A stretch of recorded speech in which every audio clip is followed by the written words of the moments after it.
Okay, so my presentation, I've changed the title because actually when I presented it, it was an abstract from a PhD thesis. Then now it's at its third year, not the second one anymore. So this is an abstract from the thesis with the first data that I've collected. And of course, I will organize them better further on, so any feedback is more than accepted. And I call it Understanding Blockchain Imaginaries Through Its Actors. So I'm starting this dissertation from this idea of the blockchain. I don't know if you are familiar with this technology. For those who are not, blockchain is the technology that lies behind the Bitcoin. And it's called a disruptive technology because because of its structure. So it's called a revolutionary technology because it's distributed.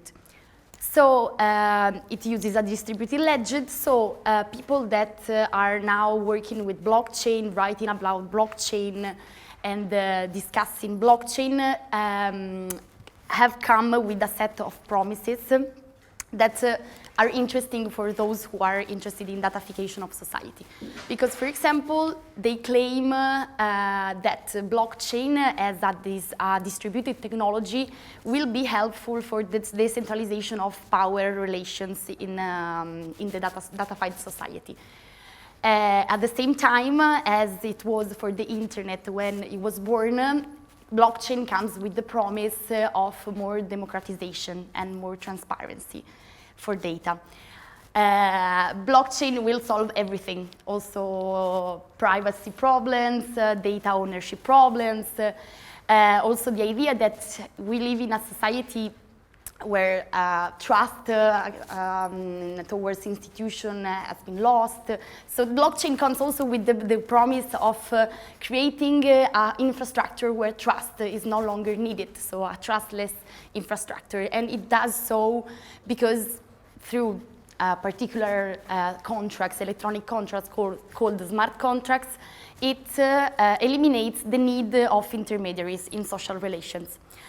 Blockchain became famous because of Bitcoin and cryptocurrencies, but in my thesis, I'm not interested in cryptocurrencies. I'm trying to leave aside all the financial application and focusing on social application of the blockchain, because people that work with blockchain also say that it can be used for other applications that are not financial. For example, music, art, politics, social aid, education. And it's called this field, the blockchain for good. So I was interested in looking at what blockchain for good means. And I started this, the theoretical framework of the thesis comes from the literature on data justice and on digital rights. So I'm trying to understand the blockchain from this idea that we need data justice.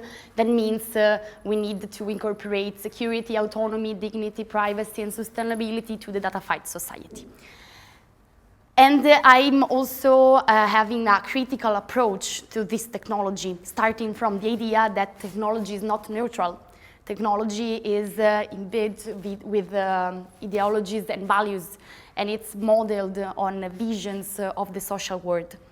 So in this sense, I'm also looking at how is it possible that blockchain becomes a decentralizing technology, because since we need to decenter technology to intervene in social inequalities, so it's interesting to see what happens with blockchain and if it's an answer to the need of structural changes for enhancing digital citizenship. So my research questions in a part of my thesis are about, first of all, who are the actors that participate in this blockchain for good scene, and especially what are the imaginaries that these actors have. And I'm also trying to understand how they address social inequalities in the datafied society. Because I think it's important to grasp the motivation that underlie this implementation. the hypothesis here is that blockchain lies on techno-solutionist, neoliberal individual values. That's the initial hypothesis, very different from what blockchainers are writing. So my methodological approach is a multi-sided ethnography. I'm doing it in London, Milan, and next step will be Tallinn. That hasn't been done yet because Tallinn has a blockchain government. Up to now, I have 20 interviews, mostly with computer scientists, because the scene is more computer scientists. There are a few exceptions, and in this case, for example, I found some nurses or people working in social aid, and they were women. I'm doing also participant observation in workshop, seminar, conferences, lectures, and so on. I picked 3 case studies where I did also a shadow technique. And then I have some digital data that I'm not looking for this presentation. I'm just talking about the ethnographical data. So the first case study that I would like to present today is called Robit, and it's a case of blockchain for education. So I found it interesting. They are based in Milan. I found it interesting because they say that they will present an answer to problems in education. For example, the idea that students are abandoning their studies prematurely. So they will use blockchain as a solution to increase their interest and knowledge. How do they? They are using a set of scholarship that is issued with cryptocurrencies as an incentive to students and as a reward of their proof of knowledge. So in the white paper of Robit, and also talking with Alessandro, who is this guy that founded Robit, he stressed the idea that students are leaving schools because they don't feel they have a future anymore, because job and the workplace are increasingly in danger. So Robit would represent the solution to motivate them. Also, it's interesting because this guy points to the social motivation of Robit, saying that it will also fight individualism, because they are not rewarding individuals in class, rather they are rewarding the class entirely. So merit is calculated according to the class and not individuals, which we will discuss further. And so in this case, just briefly, I was struck by this vision that I called a neoliberal vision, actually, because even if I found this interest for the social, what Robit actually and Alessandro actually was pointing out was this idea that social problem can be addressed in an entrepreneurial way somehow. So I found that there is an absence of critique of structural problems, for example, in the educational system or in the work system. And so the solution becomes the market somehow.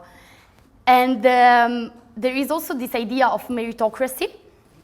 So, for example, what Alessandro was telling me repeatedly is that to protect our privacy, our data, and to participate in this system, we just need to make the effort to learn encryption. So it's up to us to find this solution. So it was highly individualized as a solution. And also, I was starting to ask myself whether this was very socially oriented or more market oriented as a solution. So they had this idea that even if we intervene in the social, in the end we can also have a gain somehow. And also this, there is the idea, the assumption that using a certain technology encourage certain values. So it's highly techno-determinist as a solution. and techno-solutionist for sure. So I found this idea of individualization and techno-solutionist at the same time. I'm borrowing a quote from yesterday's presentation that was saying that for these people, the world is full of bugs that needs to be fixed. So that's how they look at the world somehow. But then I had another case study that was very interesting for me. It was London-based, and it's called Furtherfield. Furtherfield is a center for arts, and it's like a community in London. And they are artists, but also tech savvy. So they are now starting to use blockchain for the art. But they are also using blockchain for creating a sort of alternative market for the artists that participate in the community. So they are creating a sort of alternative, let's say, case of blockchain use. So they say, for example, that they produce alternative imageries for art because they want to use blockchain to give back to artists a central role in the restructuring of power in societies. This is a quote from Ruth Catlow, which is the founder of Furtherfield. And also, in this way, blockchain becomes central to a reappropriation of data power, where also, well, not just data, also power, where art, for example, is seeing a decrease in fundings, and then for reappropriating data power. But I was also shadowing Ruth while I was in London. I was interviewing her, and I was trying to understand whether this vision was really alternative. Because even if it's definitely socially community-oriented, still it's present this idea of money as a central. So even if I'm trying to separate cryptocurrencies from blockchain, in the end they come up continuously. So she says, for example, art is not separated and autonomous from money. We need to look at money and economy as a mean itself. So in this sense, I found that Ruth was reinforcing a vision of the world where art and culture are being commodified and subsumed by financial logics of the blockchain technology, sort of capital realism, as Fisher was saying. And techno-solutionism was present here as well, because yeah, she was looking at some social problems, and blockchain was the answer to reappropriate power. And so to wrap up, what I'm seeing now, then I will have to dig further. It's not over yet, the research, but the idea is that I'm seeing that as blockchain comes from the hacker world, it's not surprising that these imaginaries are very related to the anarcho-libertarian ideology. But there is a spectrum, so you can find people more from the left, more from the right. You have the anarcho-capitalist, or people more socially oriented. But in the end, they are not so different. And I think that what they have in common might be, for example, this dissatisfaction with the politics and institution, decreasing trust in mechanisms of representation and collective action, and the fall of the belief in economic growth. So they are trying to address this problem, becoming self-entrepreneurs somehow. And participants, especially the one I picked for the case studies, they were showing a reflection on inequalities, so it was present. But the idea is that they were mentioning blockchain as a solution. And yeah, and somehow this solution were all the time a matter of the individuals. So even if they were recognizing them as a social problem, in the end, the solution was individualized. Also, what I just what I found is that, for example, blockchain, it can be efficient in the sense of making up for privacy problems when they are individual. But the problem is that if we consider them as a collective problem, then maybe blockchain is not enough. But this is, let's say, the big question of the thesis. And as Carolina Bandinelli was pointed in her work on social entrepreneurs, I'm also seeing that blockchainers somehow are trying to change the world with technology and also trying to make money with that. So they have this idea of changing the world, which is very individualized again. And in the end, blockchain social application, even if they're social, do not seem to strongly question neoliberalism, or what I was saying, represent an efficient solution to collective data problems.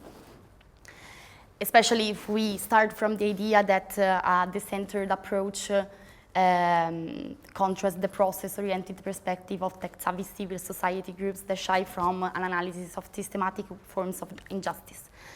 And in the end, I will leave you with this idea that blockchainers claim decentralization, but they don't really think decentralized. And if we look at the actors of the blockchain and we think of decentralization, this is the first results that I'm getting. The majority of actors are banks, Facebook, government, and big companies, corporate companies. So I'm not sure we're really going towards decentralization with the blockchain.